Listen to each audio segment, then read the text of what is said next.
धमकियां बहुत मिली कि बीजेपी में आ जाओ, अच्छा रहेगा तुम्हारे लिए, तुम्हारे परिवार के लिए। शर्म आती है कि इतने बड़े प्रधानमंत्री, इतने बड़े अमित शाह उनके पोते की उम्र का मैं हूँ, उनके पोते की उम्र के बच्चों को इस तरह की धमकियां देते हैं। अमित शाह जी के कहने पर ही गोलियां चली हुई। दिल्ली पुलिस जो रिपोर्ट करती है वो अमित शाह जी को ही करती है। इस सरकार की वजह से इस देश का डेमोक्रेसी और लोकतंत्र कमजोर हो चुका है। मुझे लगता है अगर हमें विदेशी फंडिंग मिल रही है या हमें विदेश से कंट्रोल किया जा रहा है तो ये तो अमित शाह जी का फेलियर है। फिर अमित शाह जी को भी रिजाइन देना चाहिए। इतने बड़े चाणक्य के होने के बावजूद विदेश से फंडिंग कैसे आ रही है, विदेश से कैसे कंट्रोल हो रहा है। छात्र आंदोलन को समाप्त हुए अभी ज्यादा समय नहीं गुजरा है और इस बीच एक बार फिर अभिजीत दीपके ने अपने तेवर दिखा दिए हैं। हालांकि इस बार उन्होंने किसी और का नहीं बल्कि सीधे गृह मंत्री अमित शाह के इस्तीफे की डिमांड की है। इस इस्तीफे की डिमांड के पीछे का क्या कारण है, आइए जानते हैं। धमकियां बहुत मिली कि बीजेपी में आ जाओ, अच्छा रहेगा तुम्हारे लिए, तुम्हारे परिवार के लिए। तो मुझे तो मतलब बहुत शर्म आती है कि इतने बड़े प्रधानमंत्री, इतने बड़े अमित शाह उनके पोते की उम्र का मैं हूँ, उनके पोते की उम्र के बच्चों को इस तरह की धमकियां देते हैं। मतलब क्या फायदा तुम्हारे इतने बड़े प्रधानमंत्री या गृह मंत्री होने का अगर तुम्हें बच्चों को इस तरह की धमकियां देनी पड़ती है। कंगना रनावत की बात अभी जनरेशन आप पूरी खराब कर रहे हैं, जेनजी जनरेशन आप पूरी खराब कर रहे हैं, उनका कल्चर बिगाड़ रहे हैं इस आंदोलन के माध्यम से। पूरे अगर देश के डेमोक्रेसी के लड़ना जनरेशन खराब करना है, अगर सरकार से सवाल करना क्या कौन सा वर्ड है वो, खराब कर रहे हैं संस्कृति। अगर डेमोक्रेसी के लिए लड़ना संस्कृति खराब करना है, अगर सरकार से सवाल करना संस्कृति को खराब करना है, अगर अपने फ्यूचर के लिए लड़ना संस्कृति को खराब करना है और अगर अपनी पढ़ाई के लिए लड़ना संस्कृति को खराब करना है तो हम संस्कृति खराब कर रहे हैं। और मैं कहना चाहूंगा बाबा रामदेव जी से कि सर, पतंजलि के जो फॉल्टी प्रोडक्ट्स बन रहे हैं ना, वो जो खराब हो रहे हैं पहले उस पर ध्यान दीजिए। उस पर तो सुप्रीम कोर्ट भी बोल रही है उनको बैन कर दो।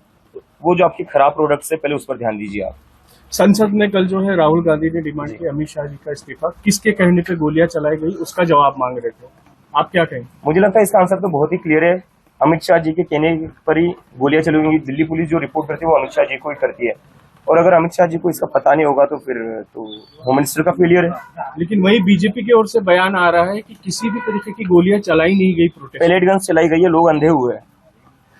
पैलेट गन्स मैंने खुद देखी चलाते हुए, हॉस्पिटल में क्रिटिकल थे वो पेशेंट्स। और गोलियां क्या नहीं चली। बिहार में क्या हुआ है, AK-47 बिहार में क्या हुआ, AK-47 किसने चलाई, किसकी सरकार है वहां पर। मतलब देश के बच्चों के ऊपर तुम AK-47 चला रहे हो। एक टाइम था इस देश में AK-47 चलाई जाती थी आतंकवादियों पर, अजमल कसाब पर। जब पार्लियामेंट पर अटैक हुआ था तब AK-47 चलाई जाती थी। आज AK-47 चलाई जा रही है स्टूडेंट्स पर। क्या आने वाले दिनों में अगर विपक्ष कोई अगर बड़ा मुद्दा लेता है सरकार के खिलाफ तो क्या कॉकरोच जनता पार्टी उसमें सहभाग लेंगे, उन्हें सपोर्ट करेंगी? मुझे लगता है अभी सिर्फ विपक्ष ने, इस पूरे देश को एक साथ आने की जरूरत है। इस देश में जो लोकतंत्र है, जो चीजें चल रही है, अभी भी क्या हुआ, हमारा प्रोटेस्ट खत्म होकर कुछ दिन ही हुए, सरकार ने आश्वासन दिया था कि किसी भी स्टूडेंट्स को तंग नहीं करेंगे, लेकिन फिर भी स्टूडेंट्स के घर जाकर उनको धमका रहे हैं, उनको डिटेन कर रहे हैं, उनको अरेस्ट की धमकियां दे रही है। एक तरीके से लोगों की आवाज दबाने की जो कोशिश की जा रही है उससे तो एक चीज साफ पता चलती है, ये सरकार डेमोक्रेसी में बिलीव नहीं करती है, लोकतंत्र में बिलीव नहीं करती है। इस सरकार की वजह से इस देश का डेमोक्रेसी और लोकतंत्र कमजोर हो चुका है।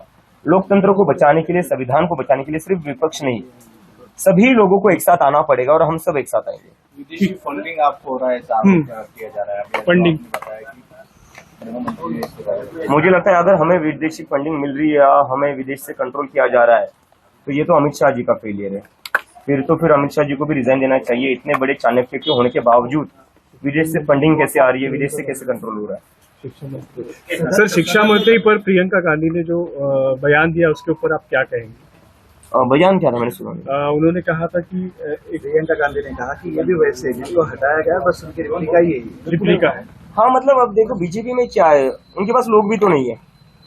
अभी मैंने देखा वो शिक्षा मंत्री का कोई वीडियो वायरल हो रहा है जहाँ पर वो जो गुजरात में बिल्किस बानो का रेप हुआ था उसके रेपिस्ट का स्वागत कर रहे थे। तो ये पार्टी बस गुंडों और बलात्कारियों का स्वागत करने में ही इनका वही काम है। इस देश में कहीं पर भी बलात्कार होता है, बीजेपी के लोग पहुंच जाते हैं हारमाला लेकर कि भाई बहुत अच्छा काम किया तुमने, आओ तुम्हारा स्वागत करते हैं। कुलदीप सेंगर तो इनकी ही पार्टी का है। ये पार्टी में बलात्कारी और गुंडों का ही स्वागत किया जाता है और उनको ही सम्मान मिलता है। और बाकी जो हम जैसे नागरिक हैं, हम जैसे जो स्टूडेंट्स है, उनके लिए पैलेट गन है, उनके लिए लाठी है। और बिहार में तो AK-47 भी निकाल दी। We are people with a difference. We are the people of this country who believes in democracy, who believes in the Constitution of India, who believes in Dr. Baba Saheb Ambedkar and who believes in the philosophy and values of Mahatma Gandhi.